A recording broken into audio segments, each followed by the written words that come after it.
पिथौरा अमावस्या की कथा आज मैं आपको सुनाने वाली हूँ। पिथौरा अमावस्या, जिसे कई जगहों पर पितृ अमावस्या के नाम से भी जाना जाता है, हिंदू धर्म में एक महत्वपूर्ण तिथि मानी जाती है।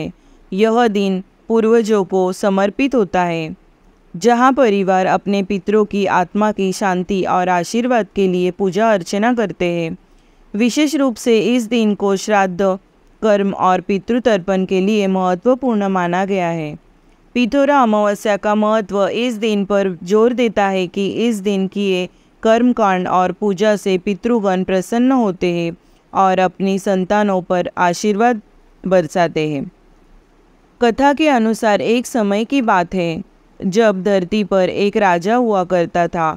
उस राजा का नाम था चंद्रकेतु। राजा चंद्रकेतु बहुत ही धर्मनिष्ठ और अपने प्रजा के लिए प्रति न्यायप्रिय था।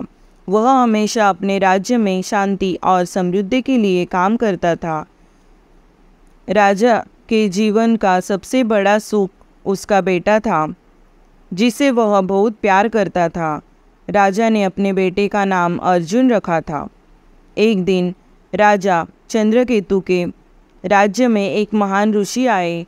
राजा ने उनका आदर सत्कार किया और उन्हें भोजन करवाया।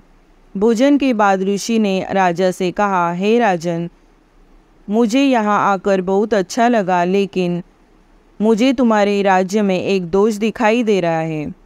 तुम्हारे राज्य में पितृदोष है, जो कि तुम्हारे वंश की उन्नति में बाधा बनेगा। राजा यह सुनकर चिंतित हो गया और उसने ऋषि से पितृदोष के निवारण का उपाय पूछा। ऋषि ने बताया, राजन, तुम्हारे पूर्वजों की आत्मा अशांत है। उन्हें शांति और संतुष्टि के लिए पितृ अमावस्या के दिन श्राद्ध, तर्पण और दान करना अत्यंत आवश्यक है। यदि तुम ऐसा नहीं करोगे तो यह तुम्हारे परिवार और वंश के लिए कष्टकारी सिद्ध होगा। ऋषि की बात सुनकर राजा ने उसी दिन से पितृ अमावस्या का व्रत रखने और विधिवत श्राद्ध कर्म करने का संकल्प किया। जब अमावस्या का दिन आया, राजा ने पूरे विधि विधान से श्राद्ध कर्म किया और पितरों की अमावस्या की शांति के लिए पूजा की। उन्होंने ब्राह्मणों को भोजन कराया और वस्त्र, धन और अन्न का दान किया। पूजा और दान के बाद राजा के सपने में उसके पूर्वज आए और आशीर्वाद देते हुए कहा, राजन, तुमने पितृ अमावस्या पर हमें जो सम्मान और श्रद्धा दी है, उससे हम बहुत प्रसन्न हैं।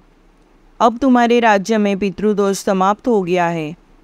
तुम्हारा वंश हमेशा फलता फूलता रहेगा और तुम्हारे बेटे अर्जुन की उन्नति भी सुनिश्चित है।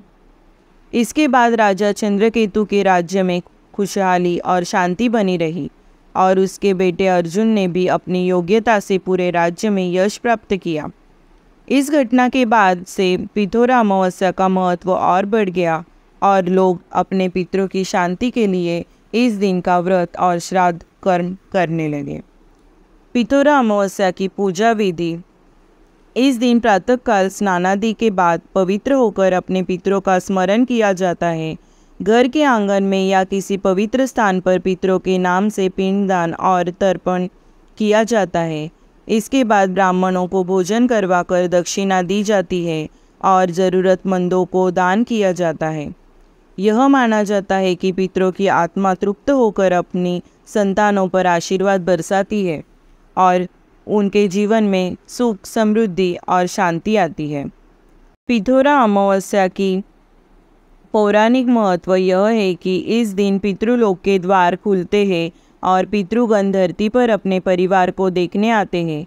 यदि इस दिन विधि पूर्वक श्राद्ध और तर्पण किया जाता है तो पितरों की आत्मा को शांति मिलती है और वह अपने परिवार को आशीर्वाद देकर वापस लौट जाते हैं।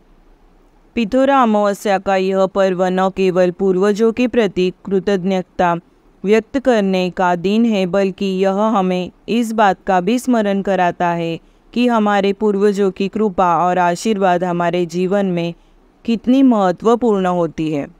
तो आपको आज की ये कथा पसंद आई हो तो लाइक करें, शेयर करें, सब्सक्राइब करें।